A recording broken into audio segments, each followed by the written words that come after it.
ADGP MR Ajith Kumar RSS നേതാക്കളുമായി നടത്തിയ കൂടിക്കാഴ്ചയിൽ മുഖ്യമന്ത്രിക്കെതിരെ വിമർശനവുമായി പ്രതിപക്ഷ നേതാവ് VD സതീശൻ.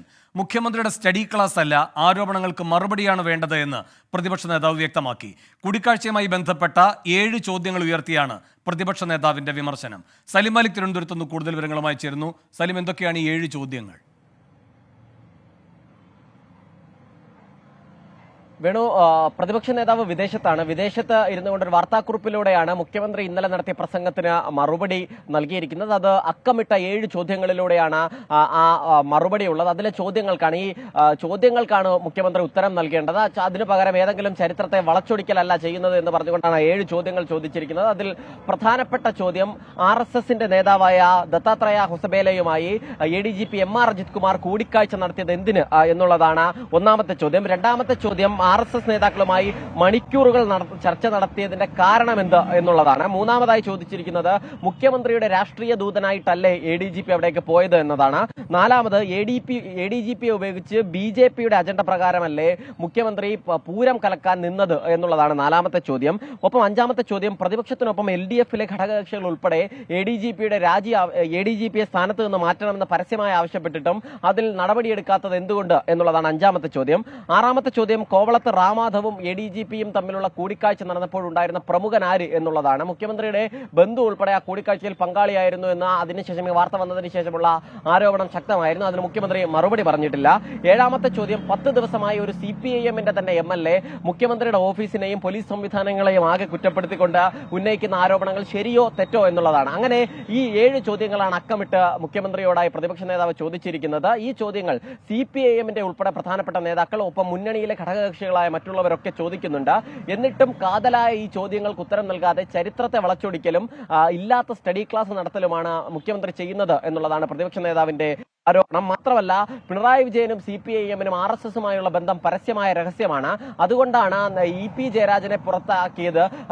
കൺവീനർ സ്ഥാനത്ത് നിന്ന് പ്രകാശ് ജാവ്ദേക്കറെ കണ്ടതിന്റെ പേരിൽ പുറത്താക്കിയ അതേ പാർട്ടിയും അതേ മുന്നണിയും പക്ഷേ പിണറായി വിജയൻ അതേ പ്രകാശ് ജാവ്ദേക്കറെ 5 or 6 തവണ കണ്ടു എന്ന് പറഞ്ഞതാണ്. പക്ഷേ പരസ്യമായി പറഞ്ഞിട്ടും അതിലൊരു നടപടിയും എടുക്കാത്തത് എന്തുകൊണ്ട് എന്നും പ്രതിപക്ഷ നേതാവ് ചോദിക്കുന്നുണ്ട്. മാത്രമല്ല, RSSനെ പ്രതിരോധിച്ചത് CPIM ആണെന്ന് മുഖ്യമന്ത്രിയുടെ ഇന്നലത്തെ പ്രസംഗത്തിനെതിരെയും പ്രതിപക്ഷ നേതാവ് രൂക്ഷമായ ഭാഷയിൽ വിമർശിക്കുന്നുണ്ട്. അത് 1977 പിണറായി വിജയൻ മത്സരിച്ചപ്പോൾ RSSന്റെ സഹായം കിട്ടി എന്ന ആരോപണം ഉൾപ്പെടെയുള്ള വിവിധ ആരോപണങ്ങളും പ്രതിപക്ഷ നേതാവ് ഉന്നയിക്കുകയും ചെയ്യുന്നുണ്ട്. ഒപ്പം സ്വർണ്ണക്കടത്ത് ഉൾപ്പെടെയുള്ള വിഷയങ്ങളിലും മുഖ്യമന്ത്രിയും BJPയും തമ്മിലുള്ള ബന്ധമുണ്ടായിരുന്നു. ആ ബന്ധത്തിന്റെ അടിസ്ഥാനത്തിൽ കഴിഞ്ഞ വർഷം നിയമസഭാ തെരഞ്ഞെടുപ്പിൽ ഉൾപ്പെടെ കേരളത്തിൽ BJPയും CPIM ധാരണയായിരുന്നു എന്ന് പ്രധാനപ്പെട്ട RSS നേതാക്കൾ ഉൾപ്പെടെ പറയുന്ന സാഹചര്യമുണ്ട് എന്നും പ്രതിപക്ഷ നേതാവ് ചൂണ്ടിക്കാണിക്കുന്നുണ്ട്. അതുകൊണ്ട് തന്നെ ഈ ചർച്ചകൾക്കുൾപ്പെടെ പിന്നിൽ നിന്നത് മുഖ്യമന്ത്രിയാണ്. ADGP മുഖ്യമന്ത്രിയുടെ രാഷ്ട്രീയ ദൂതൻ മാത്രമാണ് എന്ന ആരോപണങ്ങൾ കടുപ്പിക്കുകയാണ് പ്രതിപക്ഷ നേതാവ്. വേണു, ശരി, മുഖ്യമന്ത്രിക്ക് 7 ചോദ്യങ്ങളുമായി പ്രതിപക്ഷ നേതാവ് സലിം മാലിക്കാണ് വിവരങ്ങൾ നൽകിയത്. ഷഫീദ് റാവുത്തർ തുടരുന്നുണ്ട് തിരുവനന്തപുരത്ത്.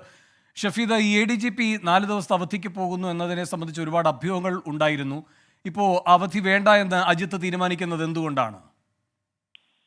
വേണു, അക്കാര്യത്തിലും ഇപ്പോൾ നമുക്കൊരു ധാരണയില്ല. ഒരു പക്ഷേ 2 സൂചനകളുണ്ട്. അതിലൊരു പക്ഷേ നടപടിയിലേക്ക് കടക്കുന്നു എന്ന് വേണമെങ്കിൽ നമുക്ക് കരുതാം. അതല്ലെങ്കിൽ ഈ മലപ്പുറം പോലീസിലെ അഴിച്ചുപണിയിലോടുകൂടി ഈ വിഷയവുമായി ബന്ധപ്പെട്ട അൻവറിനെ തൃപ്തിപ്പെടുത്തിക്കൊണ്ട് നടപടി ഒതുക്കുന്നു എന്ന് വേണമെങ്കിൽ നമുക്ക് കരുതാം. പക്ഷേ ഈ 2 കാര്യത്തിലും രാഷ്ട്രീയമായി കൂടിയുള്ള നീക്കങ്ങൾ നിർണായകമാകും. പ്രത്യേകിച്ച് ഇടതുമുന്നണി യോഗത്തിലെ ഘടകകക്ഷികളുടെ വിമർശനം, അതേപോലെ തന്നെ CPIയുടെ അക്കാര്യത്തിലെ നിലപാട്, അതിനുമൊക്കെ അപ്പുറത്തേക്ക് പ്രതിപക്ഷം ഇത് വരും ദിവസങ്ങളിൽ ഏത് രീതിയിൽ രാഷ്ട്രീയ ആയുധമാക്കും, ഇതടക്കമുള്ള കാര്യങ്ങളിൽ നിർണായകമായി മാറുകയും ചെയ്യും.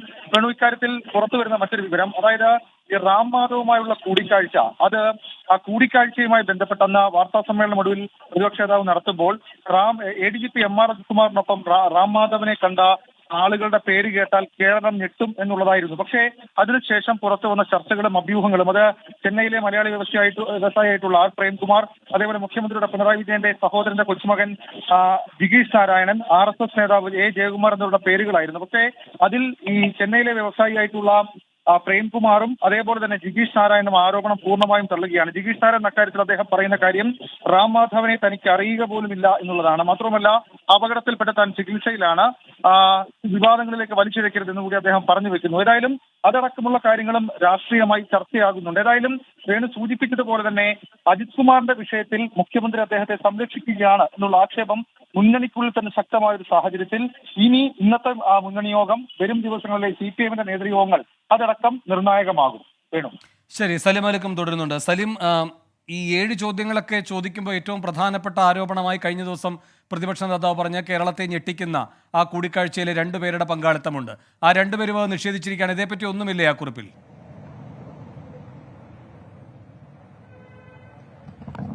വേണു, ആ കുറിപ്പിൽ പറയുന്നത് അങ്ങനെ ഒരു ചോദ്യം മാത്രം പ്രതിപക്ഷ നേതാവ് മുന്നിലേക്ക് വെച്ചു കൊടുക്കുകയാണ്. അതായത് ആരാണ് ഈ വലിയ ബിഗ് ഷോട്ടുകൾ, ആരാണ് ഈ റാംമാധവുമായുള്ള കൂടിക്കാഴ്ചയിൽ പങ്കെടുത്ത 2 പേർ ആരൊക്കെയാണ് എന്ന് മുഖ്യമന്ത്രിയോട് ചോദ്യമായി ചോദിക്കുകയാണ്. അതിനപ്പുറത്തേക്ക് അതിന്റെ ഒരു സൂചനകൾ പോലും പ്രതിപക്ഷ നേതാവ് നൽകുന്നുമില്ല. പ്രതിപക്ഷ നേതാവ് ഈ ആരോപണം ഉന്നയിച്ചതിന് ശേഷം തന്നെ അത് മുഖ്യമന്ത്രിയുടെ ബന്ധുവാണ്, അടുത്ത ബന്ധുവാണ് എന്ന തരത്തിലുള്ള സൂചനകൾ പ്രതിപക്ഷ നേതാവിന്റെ തന്നെ ഓഫീസിൽ നിന്ന് തന്നെ പുറത്തു വന്നിരുന്നു. പക്ഷേ അത് ആരെന്നോ അതിന്റെ എന്തെങ്കിലും തെളിവുകളോ പ്രതിപക്ഷ നേതാവ് ഓഫീസോ പുറത്തു വിട്ടിട്ടില്ല. മാത്രമല്ല, പ്രതിപക്ഷ നേതാവിന്റെ ഓഫീസുമായി ബന്ധപ്പെടുമ്പോൾ തന്നെ പറയുന്നത് വിദേശ സന്ദർശനത്തിന് ശേഷം മടങ്ങിയെത്തുമ്പോൾ കൂടുതൽ വിവരങ്ങൾ പ്രതിപക്ഷ നേതാവ് വെളിപ്പെടുത്തുമെന്നാണ്. അങ്ങനെ എന്തെങ്കിലും വിവരങ്ങളോ അതല്ലെങ്കിൽ ആ കൂടിക്കാഴ്ചയുടെ ചിത്രങ്ങളോ മറ്റോ എന്തെങ്കിലും ഉണ്ടോ പ്രതിപക്ഷ നേതാവിന്റെ പക്കൽ? അങ്ങനെ ഒരു ബോംബ് കൂടി പ്രതിപക്ഷ നേതാവ് കരുതി വെച്ചിട്ടുണ്ടോ എന്ന് നമുക്കറിയില്ല. എന്തായാലും അത് ഈ പ്രതിപക്ഷ നേതാവ് വിദേശ സന്ദർശനത്തിന് ശേഷം മടങ്ങിയെത്തുമ്പോൾ കാണാം. നിലവിൽ അങ്ങനെ ഒരു ചോദ്യം അവിടെ ഇട്ടുകൊണ്ട്, ഒരു വലിയ ചോദ്യം, ഒരു ബിഗ് ഷോട്ട് അവിടെ ഉണ്ട് എന്നൊരു ചോദ്യം ഇട്ടുകൊണ്ട് പ്രതിപക്ഷ നേതാവ് ആ കുറിപ്പ് അവസാനിപ്പിക്കുകയാണ്. അതിനപ്പുറത്തേക്ക് മറ്റൊരു സൂചനയും അതുമായി ബന്ധപ്പെട്ട് ഇതുവരെയും ആ കുറിപ്പിൽ, ഈ വാർത്താക്കുറിപ്പിൽ ഉണ്ടായിട്ടുമില്ല. വേണു. ശരി, സലിം മലിക്കാണ് തിരുവനന്തപുരത്ത് നിന്ന് വിവരങ്ങൾ നൽകിയത്.